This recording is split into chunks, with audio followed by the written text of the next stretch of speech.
Pierce Oakley never expected to find himself standing in the middle of a small village, staring up at the worn brick exterior of an old apartment building. The air smelled like fresh bread from a nearby bakery, and the sounds of children laughing echoed down the narrow street. It was a far cry from the glass and steel skyline he was used to. "You're here for the rental," a voice called from the doorway. He turned to see a woman standing on the front steps, her arms crossed over her chest. She was stunning, long chestnut hair pulled into a loose ponytail, sharp brown eyes filled with curiosity and a hint of suspicion. She wore a simple white blouse tucked into jeans, her stance confident like she owned the place. Because she did. "I am," Pierce said, adjusting the duffel bag slung over his shoulder. "Pierce Oakley. Vivienne Jensen," she said, stepping forward to shake his hand. Her grip was firm, businesslike. "I own the building." That was unexpected. He had assumed he'd be dealing with some elderly landlord, not a woman who looked like she belonged on the cover of a magazine. She studied him for a moment, then motioned for him to follow. "Come on, I'll show you the place." Pierce followed her up the stairs, the wood creaking beneath their feet. It was a far cry from the penthouses and estates he usually occupied, but that was exactly why he was here. He needed a break, a reset, a place where no one knew who he was or how much money he had. The apartment was small but well kept. Hardwood floors, a modest kitchen, large windows that overlooked the tiny village square. It was simple, uncomplicated, exactly what he was looking for. "It's not much," Vivienne said, watching him carefully. "But it's clean, quiet, and the neighbors are good people." "It's perfect," he said without hesitation. She raised a brow. "You don't even want to negotiate the rent," he shrugged. "Seems fair to me." Vivienne let out a small laugh, shaking her head. "All right, city boy. You're either incredibly trusting or you have no idea what you're getting into." He smiled, but didn't reply. She had no idea who he was, and he wanted to keep it that way. For once, he wasn't Pierce Oakley, millionaire CEO. He was just a guy renting an apartment in a quiet village. And he had no idea that the woman standing in front of him was about to change his life. The first night in the apartment was eerily quiet. No hum of traffic outside, no distant wail of sirens, just the occasional creak of the old wooden floors and the faint murmur of voices from the bakery below. Pierce lay on the modest bed, staring at the ceiling, feeling more alone than he had in years. He had built an empire from nothing, transforming a struggling software startup into one of the most profitable tech firms in the world. His days were filled with back-to-back meetings, high-stakes negotiations, and ruthless competitors waiting for him to slip. But here, in this village where no one knew his name, the silence pressed against him like a weight he wasn't sure how to carry. Morning came with the scent of freshly baked pastries drifting through the open window. Pierce dressed in jeans and a plain shirt far from his usual tailored suits and stepped outside. The village square was already bustling. Vendors set up stalls with baskets of fruit, handmade crafts, and steaming cups of coffee. It was a different world, one where time moved slower, where people greeted each other by name. He spotted Vivienne behind the counter of a small cafe adjacent to the building. She was pouring coffee for an elderly man, laughing at something he said. There was an ease to her, a warmth that made people gravitate toward her. When she saw him, she gestured toward the counter. "You look like a man who needs caffeine." He walked over, resting his hands on the wooden surface. "That obvious?" She handed him a cup. "You've got the look of someone who's used to noise. This place takes some getting used to." Pierce took a sip, letting the rich flavor settle on his tongue. "You own the cafe too?" She shook her head. "No, just the building. My best friend runs this place." "I help out when she's short-staffed." He glanced around. "You seem to know everyone." "In a place like this, you have to. People rely on each other." She wiped her hands on a dish towel, watching him. "So what's your story, Pierce?" He had anticipated the question, but that didn't make it easier to answer. "Needed a change. Thought I'd try something different for a while." She leaned against the counter, studying him. "You don't strike me as the type who just picks up and moves to a village on a whim." He held her gaze, unwilling to let anything slip. "Maybe I needed to." Vivienne didn't press further, but there was something in her expression that told him she wasn't done figuring him out. Over the next few days, Pierce settled into a routine, though it was unlike anything he had ever known. He woke early, walked through the market, and helped an older man named Arthur repair a broken fence just to keep busy. He found himself lingering at the cafe, drawn to Vivienne's presence, even when they weren't speaking. One evening, as the sun dipped below the horizon, he found her sitting on the front steps of the building, a book open in her lap. "You always read outside?" he asked, taking a seat beside her. She lifted her gaze. "I like the quiet." He glanced at the pages. "What is it?" "Something about second chances." She closed the book, turning toward him. "You ever think about that?" He exhaled slowly. "More than I used to." For the first time in years, he wasn't thinking about boardrooms or stock prices. He was thinking about the woman next to him, about the life she had built here, about the way she made this village feel like home. And he wasn't sure what to do about that. Days turned into weeks, and Pierce found himself adapting to a rhythm he hadn't known he needed. The demands of his old life felt like a distant memory, replaced by quiet mornings at the cafe, afternoons spent helping the townspeople with odd jobs, and evenings lingering outside the apartment building where Vivienne often sat with a cup of tea in hand. He hadn't planned on staying this long. He certainly hadn't planned on her. Vivienne was unlike anyone he had ever met. She was sharp, independent, fiercely loyal to the people around her.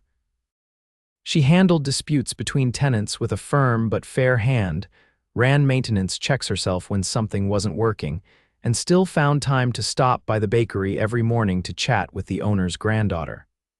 She wasn't just part of the village, she was its heart. And Pierce couldn't ignore the way he was drawn to her.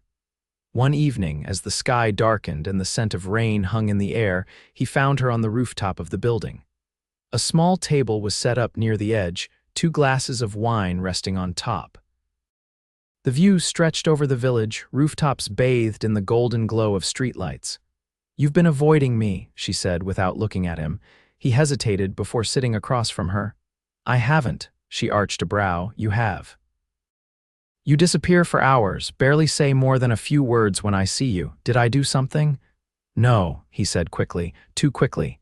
She leaned back, studying him the way she always did when she knew there was more beneath the surface. "Then what is it?" Pierce exhaled and stared out at the village. "I wasn't supposed to stay this long." "You keep saying that," she said, her voice softer now, "but you're still here. Because of you." He didn't say it, but he knew she saw it in his eyes. Vivienne didn't press him for more, but her presence alone made the weight in his chest heavier. He had spent years building walls around himself, keeping emotions at a safe distance. In the corporate world, vulnerability was a weakness. But here, with her, it didn't feel like a liability, it felt like a risk worth taking. The rain started as a drizzle, then turned into a steady downpour. Instead of running inside, Vivienne tilted her head back, letting the droplets hit her skin. "You're not going to move?" he asked. She shook her head. "I like the rain." Pierce watched her, the way she embraced the moment instead of rushing to escape it. He had spent so much of his life chasing the next deal, the next achievement, that he had forgotten how to just be. Without thinking, he reached for her hand. She didn't pull away. "Stay," she whispered, and for the first time in his life, Pierce wasn't thinking about obligations or expectations. He was thinking about what it would mean to stay. The rain had stopped by morning, leaving behind the scent of damp earth and the soft glisten of water droplets on rooftops.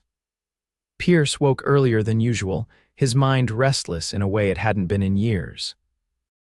The night before lingered in his thoughts, Vivienne's hand in his, the quiet plea in her voice when she had asked him to stay. He had never considered what staying might look like before. The village had been an escape, a temporary retreat from the relentless pressure of his world. But Vivienne had changed that.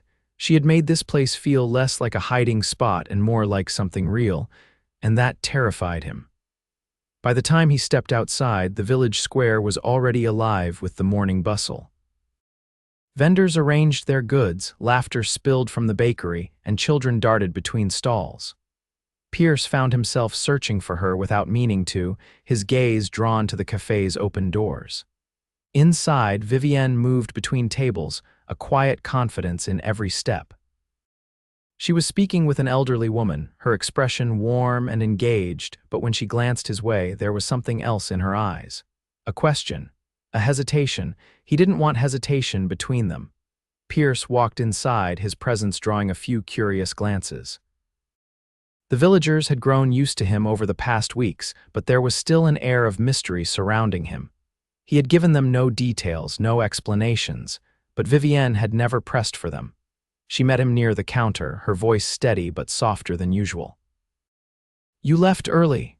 I needed to think." Her lips pressed together, as if bracing for something she didn't want to hear. And, he studied her, the woman who had unknowingly unraveled every carefully constructed barrier he had built.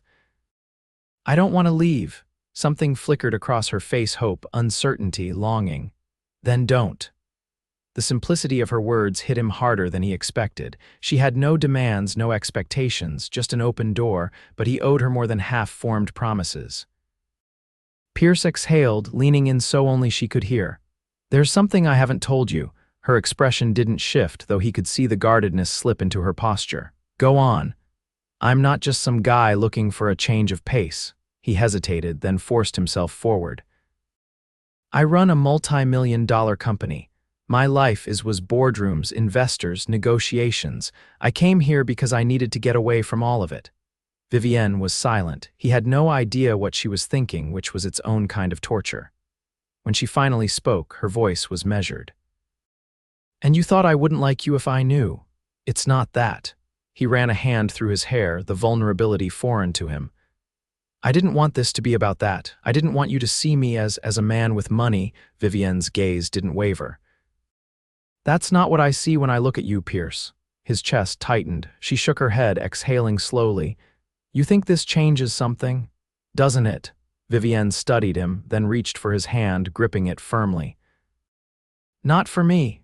For a moment, the weight of everything, the secrets, the hesitation, the fear of what came next dissolved between them. Then a voice interrupted. "Vivienne, we need you in the back." She turned, her fingers slipping from his, and just like that, the intensity of the moment was broken. Pierce didn't move as she disappeared through the cafe's back door, but something inside him had shifted. She hadn't run. She hadn't recoiled. She had seen him, all of him, and still she had stayed. And now, for the first time in his life, he was ready to do the same. Pierce didn't leave the cafe right away. He lingered by the counter, his pulse steady but his mind racing. The truth had been spoken, and yet, instead of the rejection or wariness he had expected, Vivienne had simply accepted it. Accepted him. As though his wealth, his past, his carefully guarded identity didn't change what was already between them. It was unsettling in the best way possible. The villagers continued their morning routines, oblivious to the shift that had occurred between them. Pierce eventually stepped outside, drawn back into the rhythm of the square.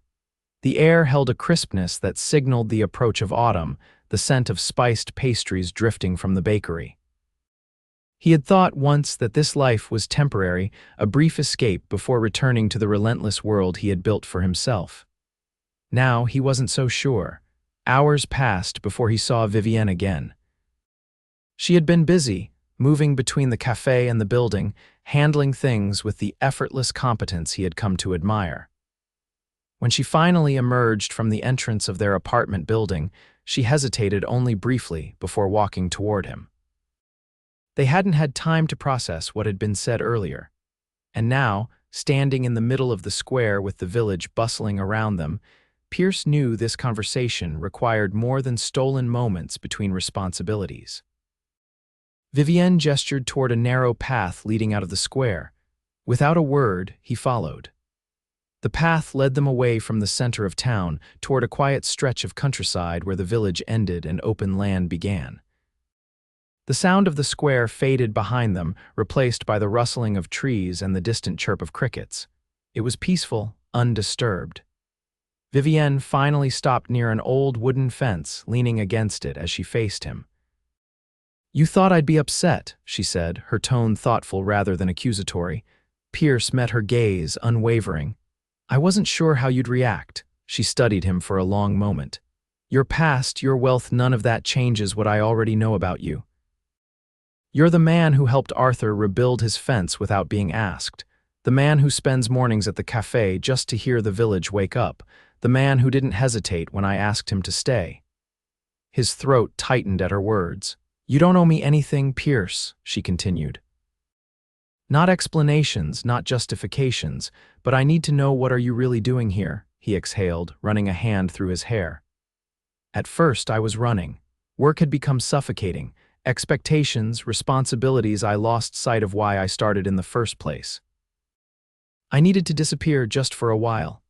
And now, she asked, her voice quieter, he stepped closer, the space between them narrowing. Now, I don't want to run anymore. There was no hesitation in his words, no uncertainty. He had come to this village looking for an escape, but he had found something else entirely, something he hadn't even realized he needed.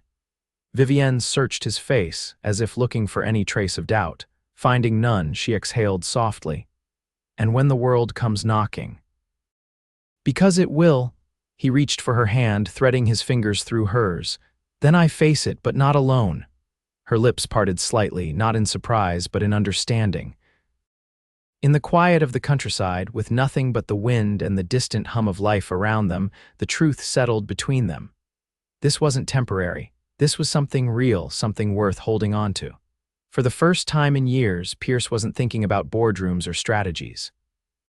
He wasn't calculating risks or planning his next move. He was simply here, with her. And that was exactly where he wanted to be. Pierce had spent years negotiating billion-dollar deals, navigating ruthless boardrooms, and making impossible decisions under pressure. But standing before Vivienne now, holding her hand as the weight of his confession settled between them, he realized this was the only decision that had ever truly mattered. He wasn't going anywhere. Vivienne's fingers curled around his, her expression unreadable for a moment before a soft breath escaped her lips. He could see the battle waging in her eyes, hope fighting against hesitation. She had built a life here, carved out something solid, and the last thing he wanted was to disrupt that. They walked back to the village in silence, but it wasn't uncomfortable. It was the silence of two people on the edge of something new, something neither of them had expected but couldn't ignore. That night, Pierce found himself restless. He sat on the small balcony of his apartment, watching the dim lights of the village flicker below. He had never truly belonged anywhere before. His wealth had always created distance, making every relationship feel transactional, every connection temporary. But here, none of that had mattered. Because of Vivienne. The next morning, he sought her out before she could disappear into her busy routine. He found her outside the cafe, speaking with a vendor setting up fresh produce. She turned when she sensed him, her expression carefully neutral. He didn't waste time. Come with me. Vivienne hesitated for only a second before nodding. He led her through the winding village streets, past the square, past the bakery, until they reached the quiet stretch of land on the outskirts. The same place where everything had shifted between them the day before. She crossed her arms, watching him. What is this about? Pierce inhaled deeply, knowing he had to lay everything out. I've spent my life chasing things that don't matter. Success, power, money. And I told myself it was worth it because it was all I knew. He ran a hand through his hair, meeting her gaze. But coming here, meeting you, I see now what I've been missing. Vivienne's expression softened, but she didn't interrupt. I don't want to go back to the way things were, he continued. I don't want to be that man anymore. I want more than boardrooms and contracts. I want late nights on this rooftop. I want mornings in the cafe. I want you. A breeze rustled through the trees, carrying the weight of his words between them. Vivienne's eyes searched his, as if trying to find any trace of hesitation. What are you saying? I'm saying I love you. The words felt right, like they had been waiting to be spoken. He had never said them without reservation before, but now there was no part of him that doubted them. Vivienne's breath hitched, and for a moment she didn't move. Then she stepped closer until they were inches apart. You love me. Pierce reached for her hands, holding them between his. I do. Her eyes shimmered with something he couldn't quite place, something fragile and strong all at once. Then, before he could say anything else, she pulled him down into a kiss. It wasn't hesitant or unsure. It was deep, full of unspoken promises and emotions too big for words. When they finally pulled apart, her forehead rested against his. "I love you too," she whispered. Pierce closed his eyes for a moment, letting the words settle into his bones. He knew then this wasn't just a fleeting romance. This was real, this was forever, and he was never letting go. Months passed and the seasons changed. The village had become more than just an escape, it was home. Pierce had integrated himself into the fabric of it, taking on small projects, helping wherever he could, becoming a part of something bigger than himself. But there was one thing left to do. One evening, beneath a sky painted in warm hues of orange and gold, he led Vivienne back to the same place where he had first told her he loved her. She raised an eyebrow at him. "You're being suspiciously quiet." He smiled, reaching into his pocket and pulling out a small box. Vivienne's breath caught as he sank to one knee. "I never imagined I'd find someone like you," he said, voice steady but full of emotion. "You changed everything, Vivienne. You made me see what truly mattered. And I want to spend the rest of my life proving to you that you were always my greatest choice." He opened the box, revealing a ring simple, elegant, perfect. "Marry me." Tears welled in her eyes, but her answer was immediate. "Yes." Laughter bubbled between them as he slipped the ring onto her finger, sealing a promise that was already written in their hearts. The wedding was small, intimate, held in the village square under twinkling lights. The people who had once been strangers were now family, cheering as they shared their first dance as husband and wife. As the night wore on, Pierce pulled Vivienne close, pressing a kiss to her temple. "Happy," he murmured. She smiled against his chest. "Completely." And as they swayed beneath the stars, surrounded by love and laughter, Pierce knew this was the life he had always been searching for, and he had finally found it.